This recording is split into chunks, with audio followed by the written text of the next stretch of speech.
జనసేన ఆవిర్భావ దినోత్సవం రోజున పవన్ కళ్యాణ్ గారు మాట్లాడినటువంటి స్పీచ్ని మీద మనం విశ్లేషణ చేయబోయే ముందు జగన్మోహన్ రెడ్డి గారికి సంబంధించి జగన్మోహన్ రెడ్డి గారి పేరు ప్రస్తావన చేయగానే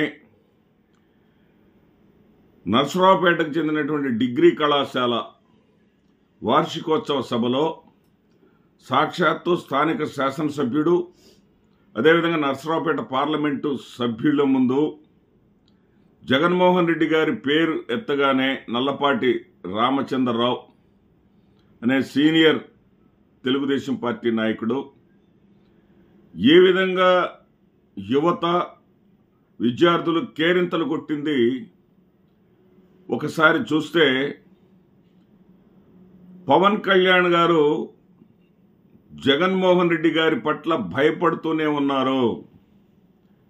జగన్మోహన్ రెడ్డి గారిని ఒంటరిగా ఎదుర్కోలేము అనేటటువంటి అభిప్రాయంలో తన యొక్క అభిప్రాయంలో ఎలాంటి మార్పు లేదనేటటువంటి విషయం మనకి చాలా స్పష్టంగా అర్థమవుతుంది. ఇక్కడ మనం అర్థం చేసుకోవాల్సినటువంటి విషయం ఏంటంటే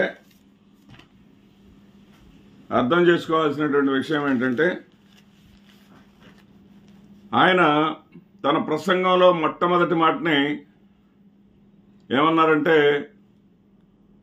40 ఏళ్ల తెలుగుదేశం పార్టీని నిలబెట్టాం, మనం నిలబడ్డాం అన్నారు. తెలుగుదేశం పార్టీని నిలబెట్టాం అనేటటువంటి మాటలో తెలుగుదేశం పార్టీ శ్రేణులకు కొంచెం బాధ కలిగి ఉండవచ్చు. మా వల్లనే ఇతనికి 100% స్ట్రైక్ రేట్ వచ్చింది, మేము లేకపోతే ఇతను కనీసం ఎమ్మెల్యేగా కూడా గెలవలేకపోయినటువంటి వ్యక్తి మమ్మల్ని నిలబెట్టడం ఏంటి అనేటటువంటి బాధ వాళ్ళకుంటే ఉండొచ్చు.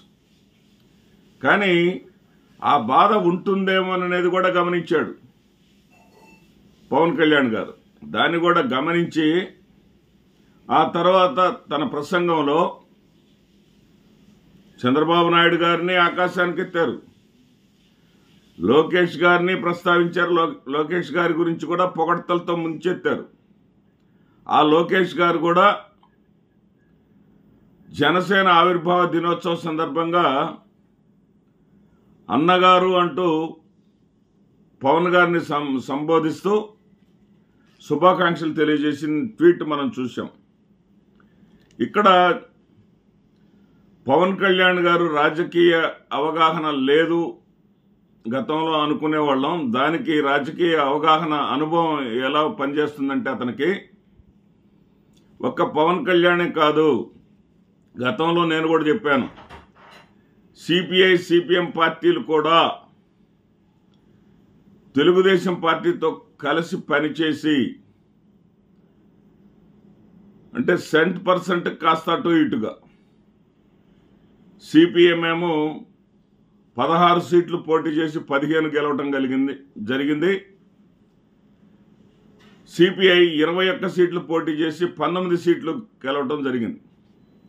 అంటే ఆంధ్రప్రదేశ్ చరిత్రలో పొత్తులతోటి అంతకుముందు కమ్యూనిస్ట్ పార్టీలు చాలా బలంగా ఉండే, ఒకప్పుడు అధికారానికి దగ్గరలోకి వచ్చి కూడా సీట్ల విషయంలో బేరసారాలు ఆడలేక వెనక తగ్గిన సంగతి మనకు తెలిసిందే చరిత్ర. కానీ ఆ తర్వాత తెలుగుదేశంతో పార్టీతో పొత్తు కారణంగానే 35 సీట్లు గెలవగలిగినాయి సిపిఐ సిపిఎంలు. అంటే కమ్యూనిస్ట్ పార్టీని ఒక యూనిట్గా తీసుకుంటే పవన్ కళ్యాణ్ గెలిచినటువంటి 21 సీట్ల కన్నా ఎక్కువే వాళ్ళు గెలిచారు. అది ఉమ్మడి రాష్ట్రంలో అనేది మనం గుర్తుపెట్టుకోవాలి. ఇకపోతే ఈయనకు ఆ విషయం బాగా గుర్తుంది కాబట్టే మనం ఒంటరిగా వెళ్ళి ఏమీ చేయలేము అనే విషయాన్ని చెప్పకనే చెప్పారు. ఇక బాలినేని శ్రీనివాస్ అతనేమన్నాడంటే వైఎస్ఆర్సీపీ అతను చేసినటువంటి విమర్శలు జోలి పోదలుచుకోలే. ఎందుకంటే అతను మాట్లాడినటువంటి మాటలని అంత విలువ ఇవ్వాల్సినటువంటి అవసరం లేదనేది నా అభిప్రాయం. అయితే అతను ఒక సూచన చేశాడు. ఏం చేశాడంటే పవన్ కళ్యాణ్ గారికి కార్యకర్తలను పట్టించుకోక వైఎస్ఆర్సీపీ అలా అయిపోయింది, మీరు మాత్రం కార్యకర్తలను బాగా పట్టించుకోండి అని చెప్పారు. కానీ అతని సూచన విన్నాడే కానీ ఆ ప్రస్తావన మాత్రం చేయలే.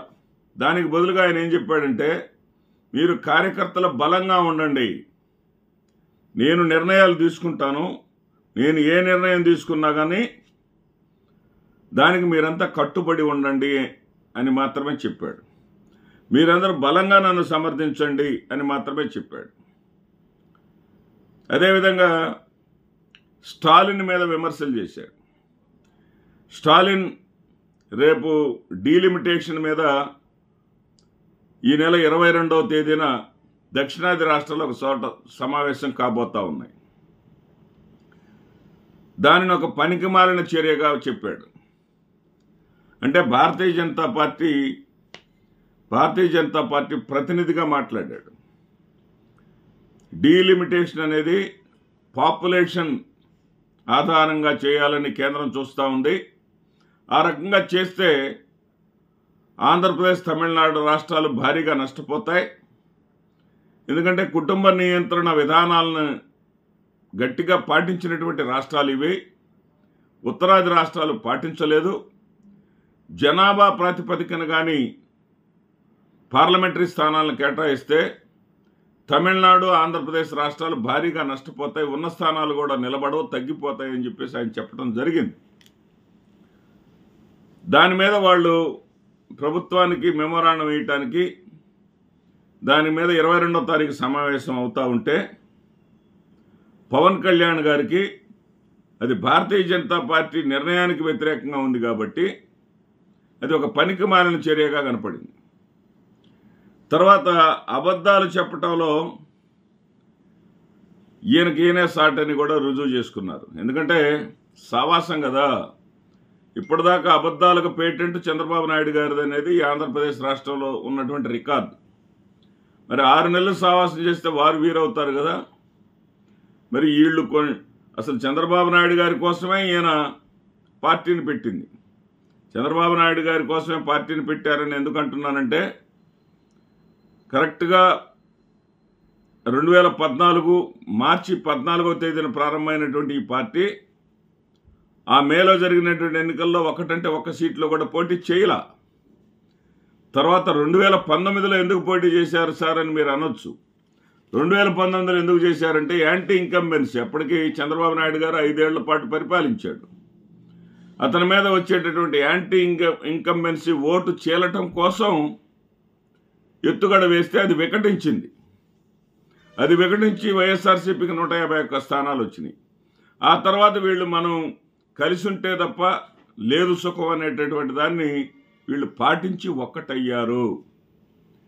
ఆ ఒక్కటైన సందర్భంలోనే ఇందాక మనం చెప్పినట్టుగా అది తెలుగుదేశం పార్టీకి అనుకూలమైనటువంటి కళాశాల, కృష్ణవేణి డిగ్రీ కళాశాల.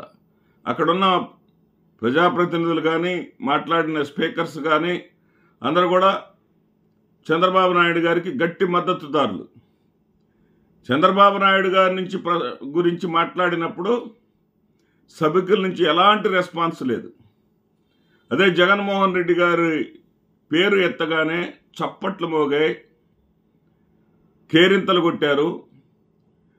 అదే భయం పవన్ కళ్యాణ్ గారిలో ఈ రోజుకి కూడా ఉంది అనే విషయాన్ని ఆయన అంగీకరించాడు. మనం పార్టీని విస్తరింపజేద్దామనే మాట ఎక్కడ అనలా. మనం పార్టీని అన్ని రంగాల వాళ్ళకి, అన్ని కులాల వాళ్ళకి, అన్ని వర్గాల వాళ్ళకి దగ్గర చేద్దామనే మాట అనలా. చంద్రబాబు నాయుడు గారు ఏదైతే ఆదేశాలు ఇస్తారో దానిని మాత్రం మనం పాటించుకుంటూ పోదాం. దాని వరకు నేను చూస్తాను.